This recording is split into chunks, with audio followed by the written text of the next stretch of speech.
সাধারণ মুমিন, সাধারণ কালিমাওয়ালা মুমিন, একেও আল্লাহ তাআলা জান্নাতে ডেকে নিয়ে নিজের বন্ধু বানাইবেন, কারণ তার দাম ফেরেশতার চাইতে বেশি। কালেমাওয়ালা সাধারণ একজন মুমিন। হাদিস শরীফে আছে সাধারণ একজন কালিমাওয়ালাকেও আল্লাহ তাআলা বিভিন্ন ভাবে বাহানায় বাহানায় তাকে দোজখ থেকে মুক্তি দিয়া তাকে জান্নাতে ঢুকায়া দিবেন।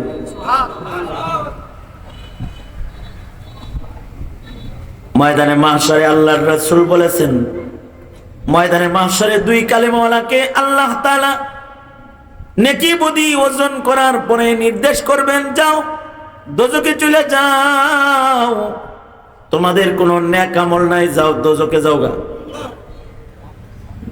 আল্লাহর রাসূল বলেন, কালিমাওয়ালার সাথে আল্লাহ কত বাহানা করবে,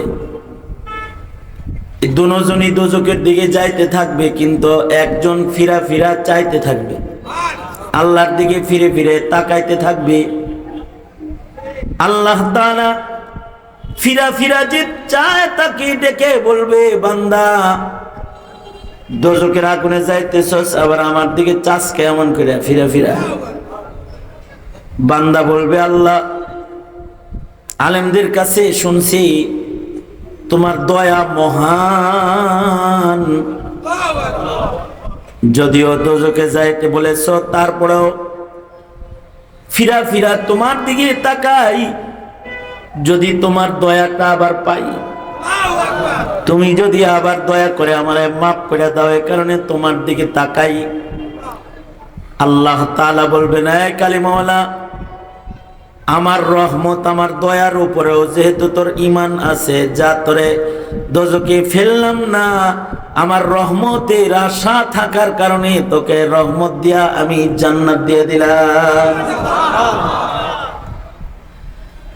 যেটা যাইতেছি দোজখের দিকে, ও আর পিছনে তাকায় না, তো আল্লাহর রাসূল বলেন, ও জাহান্নামের গেটের কাছে যখন যাইব, যে এখন ধাক্কা দিয়া ওরে দোজখে ফেলবে, ঠিক ওই সময় আল্লাহ তাকে বলবে, এই বান্দা পয়রা যাবি তো, কিছু তো কষ্টাস না, একটু তাকা এইদিকে। আল্লাহ তাআলা তাকেও বলবেন, এই কালিমাওয়ালা, তুমি যে সামনে যাইতেছো, ফিরা তাকাও না, আমার দিকে একটু তাকাও না, কিছু বলো না।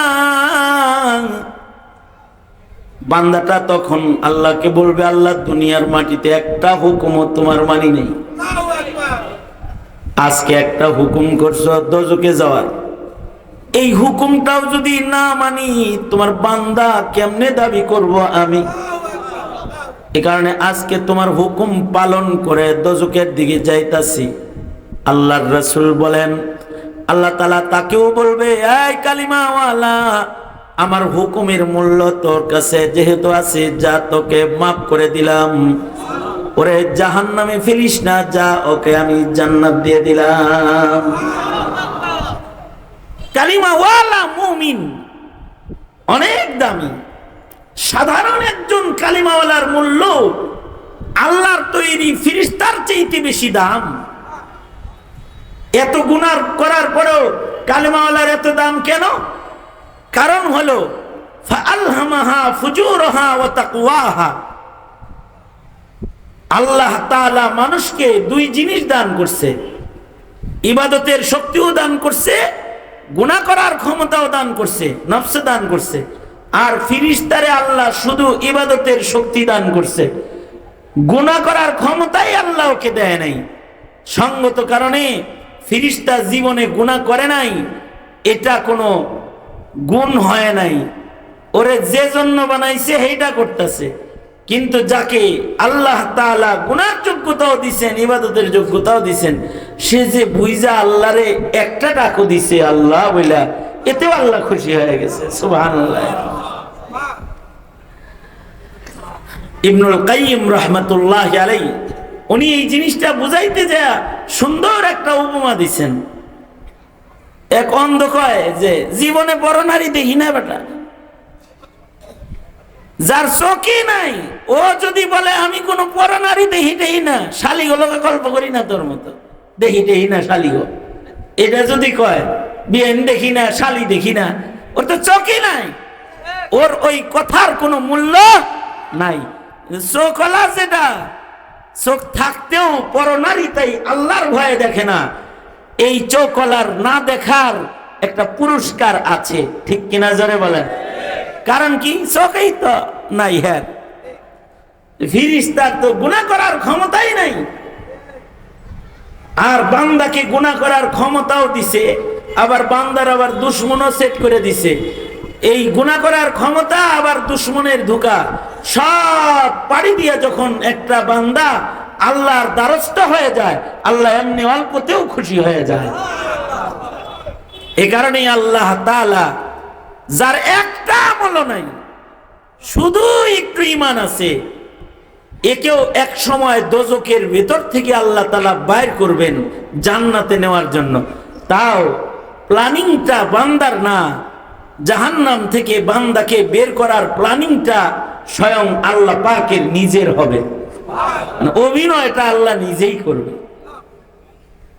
কালিমালা মুমিন দোজখে আছে, আল্লাহর রাসূল বলেন একেবারে শেষ মুমিন দোজখের আগুন থেকে যাকে আল্লাহ বের করবে তাকে বড় প্রেম সহ বের করবে। দোজখের আগুন থেকে মাঝখান থেকে ওকে আগে দোজখের কিনারে আনবে, ফেরেশতা করে বলবে কোনায় এনে দে। এবার কোনায় আসলে আল্লাহ তাআলা নিজে বান্দার লগে আবার কথা বলবে। আল্লাহ তাআলা বলবে, বান্দা তোমার কি কষ্ট হয় ওখানে? হ্যাঁ কষ্ট হয়। কিছু চাও নাকি? বান্দা তো জানে আমি অপরাধী, আমি কি চাবো? বান্দা বলবে, আয় আল্লাহ, এই যে জাহান্নামের বাইরে যে একটা গাছ দেয়া যাইতেছে ছায়াওয়ালা, আমার একটু দোজখ থেকে বাইর করে গাছের ছায়া বসতে দিলে একটু আরাম পাইতাম। আল্লাহ তাআলা বান্দাকে দোজখ থেকে বাইর করে গাছের ছায়ায় বসার জায়গা দিয়ে দিবে আরাফে। এবার আল্লাহ তাআলা আল্লাহর কুদরত দিয়ে অভিনয় করে আরেকটা গাছ দাঁড় করাইবো জান্নাতের গেটের কাছে, জান্নাতের বাইরে আরেকটা গাছ দাঁড় করাইবেন। এবার আবার বান্দাকে বলবেন, এ বান্দা আর কিছু চাওয়ার নাই তো তোর? আল্লাহ আপনার জাতের কসম, আর কিছু চাওয়ার নাই, শুধু এই গাছতলা থেকে ওই গাছতলায় যাইতে পারলে একটু আরাম পাই, কারণ এখানে দোজখের আগুনের তাপ লাগে। হাদিসে মুসালসাল বিযিহক, আল্লাহর রাসূল নিজে এই হাদিস বলার সময় হাসছিলেন। এ কারণে দুনিয়ার যত মুহাদ্দিস, যত আলোচকরা এই হাদিস বলে তখন তারা হাসে, আল্লাহর রাসূলের অনুকরণ করে হাসে। সাহাবীকে জিজ্ঞেস করা হয়েছে, হাদিস বলতে যায় হাসেন কেন? কয় নবীজি হাসছে তাই হাসি। নবীকে জিজ্ঞেস করেছে আপনি হেসেছিলেন কেন? কয় হাদিসটা যখন বলছি মহান আল্লাহ দেখি নিজেই হাসতাছে। মানে বান্দার সাথে প্রেম কাহানি, এটা বন্ধুরে দিয়ে বলাইতেছে, আর উনি আরশে বইসা বইসা মজার মজার হাসি দিতেছে। এ কারণে এই হাদিস মুসালসাল বিযিহক, এই হাদিস মুহাদ্দিসরা যখন পড়ায় তখন নিজেরাও হেসে হেসে পড়ায়। দেখো একটা কালমাওয়ালাকে আল্লাহ কত ভালোবাসে। এবার জান্নাতের গেটের কাছে গাছ খাড়া করে হেডার ছায়ার নিচে বহায়া দিছে। এবার এতক্ষণ তো জান্নাত দেখে নাই, এবার জান্নাতের গেটের কাছে গাছের ছায়ায় বয়ে বয়ে হুর গেলমান গো দেখা একটা ভিতরে একটা ভাব আইতেছে আর কি। তুমি কি মনে করো তোমার বিয়েন্ডে দেখলেই ভাব আয়া পড়ে তোমার? আর এই লোক হুর গেলমান দেখবো তার ভাব আইব না কোনো? এ জান্নাতের গেটে বইসা জান্নাতের ভেতরে দৃশ্য দেখতে থাকবে, তখন জান্নাতের একটা আকর্ষণ তার দিলের ভেতরে আয়া পড়বে। আল্লাহ তাআলা এবার আবার বান্দাকে বলবে, এই আরো কিছু চাওয়ার আসেনি? বান্দা বলবে, না মাওলা, তোমার জাত জালালের কসম কিচ্ছু চাই না আমি, ওইটার ভিতরে একটু বসার জায়গা হইলেই হয়।